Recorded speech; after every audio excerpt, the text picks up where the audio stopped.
और शक्ति, दो शब्द हैं। हम पहले व्याख्या करेंगे। मौन का अर्थ होता है कि चुपचाप रहना, बोलना नहीं। ये जो वाक है हमारा, ये जो वचन है, ये हमारी भाषा है, ये हमें बाहर के जगत से जोड़ती है। भाषा ना निकालना ये मौन कहलाता है। चुप रहना मौन कहलाता है। अब चुप, मौन तो हम रह गए, चुप तो रह गए, लेकिन चुप रह करके क्या करें ये इसके अंदर बताया जाता है। और मौन के क्या शक्ति है, मौन के क्या फायदे हैं। सबसे पहले जो व्यक्ति मौन की साधना करता है, और प्रतिदिन करना चाहिए, हर एक हमारे भारतीय शास्त्रों में, धर्म ग्रंथों में मौन को बहुत बड़ा शक्तिशाली माना है। बड़ा बड़ा एटम बम काम नहीं करता, वहां पर मौन काम करती है।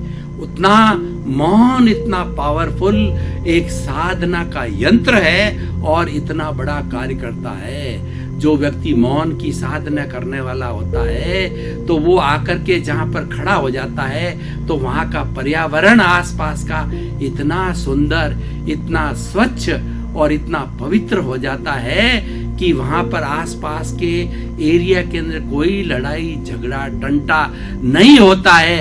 हो रहा है तो शांत हो जाता है। ये मौन की बड़ी शक्ति है। तो हम पहले साधारण लोगों के लिए लेना चाहेंगे कि आखिर हमारे धर्म के अंदर मौन को इसका इतना ऊंचा स्थान क्यों दिया गया है। तो कुछ मैं ऐसे आपको लाभ बताना चाहूंगा कि मौन के क्या लाभ है। सबसे पहला लाभ ये है कि जब हम मौन करते हैं तो हमारी प्राण शक्ति का ह्रास नहीं होता है। मन वचन काया से जो आदमी जैसे बोलता है या मन से सोचता है या शरीर से काम करता है, वो सब में विटालिटी चाहिए, उसमें प्राण शक्ति चाहिए। भाई और बहनों, दर्शकगण, श्रोतागण, ये प्राण शक्ति कैसे बनती है ये समझिए। भोजन, पानी, धूप और उसके साथ में प्राण वायु। भोजन, पानी, प्राण वायु और धूप, चार चीजों से विटालिटी बनती है। उससे हमारे, इसको कर्ण वीर्य कहा जाता है, इसको ऊर्जा कहा जाता है। और इस ऊर्जा से शरीर के जितने सिस्टम होते हैं वो चलते हैं। और व्यक्ति जो है, जब दिमाग है, इसके अंदर 20% ब्लड यूज होता है पूरी बॉडी का। एक छोटा सा इतना सा दिमाग, लेकिन ब्लड कितना कंज्यूम करता है, पूरी बॉडी का 20% इतना सा कंज्यूम करता है। क्योंकि सोचने की जो शक्ति है वो सबसे माइंड के अंदर ही होती है और उसमें सबसे ज्यादा ब्लड की आवश्यकता होती है।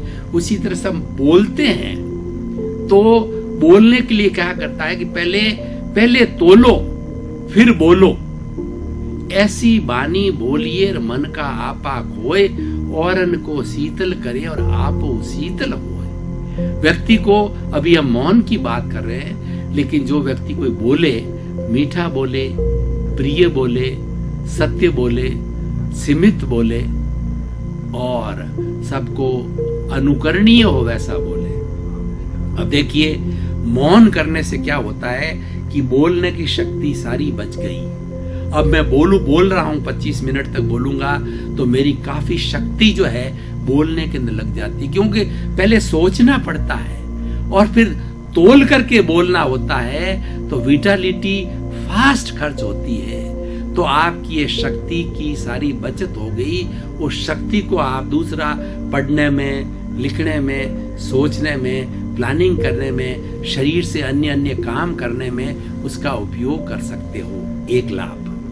दूसरा क्या होता है, जो व्यक्ति मौन करता है वो पर्यावरण से सीधा जुड़ जाता है। आपने मौन किया, इधर उधर देखना चालू किया, बगीचे को देखा, पेड़ों को देखा, पौधों को देखा, चिड़ियों की चहचहाट को देखा, नदी की कलकल धारा को देखा, लोग जा रहे हैं, आ रहे हैं, तो वो सारा जो मोहक वातावरण है वो सीधा हमारे से जुड़ जाते हैं। मौन करने वाला सीधा प्रकृति से जुड़ जाता है। ये बहुत बड़ा, हम बोलते रहते हैं तो हमारा ध्यान बोलने में रहता है, प्राकृतिक चीज़ों में हमारा ध्यान नहीं रहता है। और हम प्रकृति से जुड़ते हैं तो हमारे मन को, वचन को, शरीर को पूरा आह्लाद होता है, पूरा आनंद की अनुभूति होती है, बड़ी प्रसन्नता होती है। तो मौन से दूसरा लाभ हो गया, हम प्रकृति से जुड़ जाते हैं। तीसरा, मौन करने से क्या लाभ है कि हम भीतरी जगत में जाते हैं। आज व्यक्ति 24 घंटे बोलता रहता है, उसको भीतरी जगत में जाने का कोई अनुभव नहीं है। आज इतना हमारा सिनेरियो क्यों बदल रहा है? आज 20-30 साल पहले ये इतना खराब वातावरण नहीं था। आज वातावरण इतना दूषित क्यों है? व्यक्ति भीतर नहीं जाता है। पुराने लोग भीतरी जगत का और बाहरी जगत का जो है सामंजस्य करते थे, समन्वय करते थे। कैसे करते थे?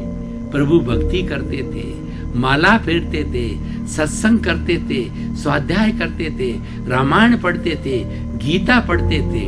उससे क्या होता था? व्यक्ति मौन रह करके भीतरी जगत के अंदर जाता था।